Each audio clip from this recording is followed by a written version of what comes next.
Fallout 2 designer John Deiley discussed his original idea for the intelligent Deathclaws of Vault 13, and how they were unceremoniously killed off before they could have been developed further as a concept. Even though the Fallout franchise has always been known for its special brand of humor contrasted against the bleakness of a post-apocalyptic wasteland, Fallout 2 is widely viewed as the entry where its humor is front and center. The wasteland is littered with pop culture references, from Monty Python to the Terminator, and even the player protagonist being ironically referred to as the Chosen One exemplifies the overall direction that Fallout 2 decided to take. While each corner of Fallout 2 toys with radical lore concepts such as talking plants, ghosts, or rad scorpions playing chess, it could be argued that the sapient Deathclaws of Vault 13 take the cake.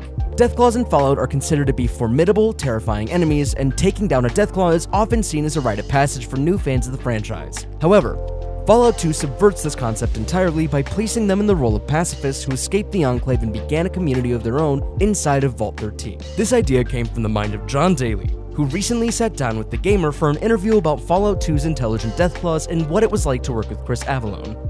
He was asked by Fallout 2's director, Fergus Urquhart, to design something unique for Vault 13, which eventually led to Deiley pitching the idea of sapient Deathclaws that could talk. Urquhart was ecstatic about the concept and gave Deiley permission to go ahead with production. Though Chris Avellone deemed it too silly for the setting, Deiley defended his idea. Quote, "I mean, you've got super mutants, you've got ghouls, why not have something that can stand up to the super mutants?" His long-term plans for the Deathclaws was to have them emigrate from the Vault in future Fallout games and try to establish a civilization. Quote, "There was going to be an internal conflict with them, the devil within. They were planning, once they were more secure, on altering power armor to fit their physique, and then they were going to pay the Enclave a visit and get as many vials of the FEV virus as they could, kidnap a scientist or two, and make some improvements." However, it was not to be. One day, as Deiley was walking down the hallway, he saw Fergus Urquhart in a programmer's office working on Vault 13.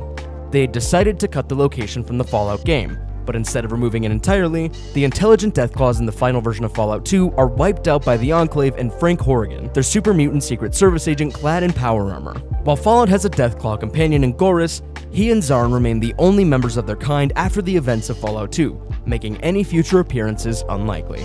Thank you for watching Game Rant. I'm Cameron. We'll see you next time.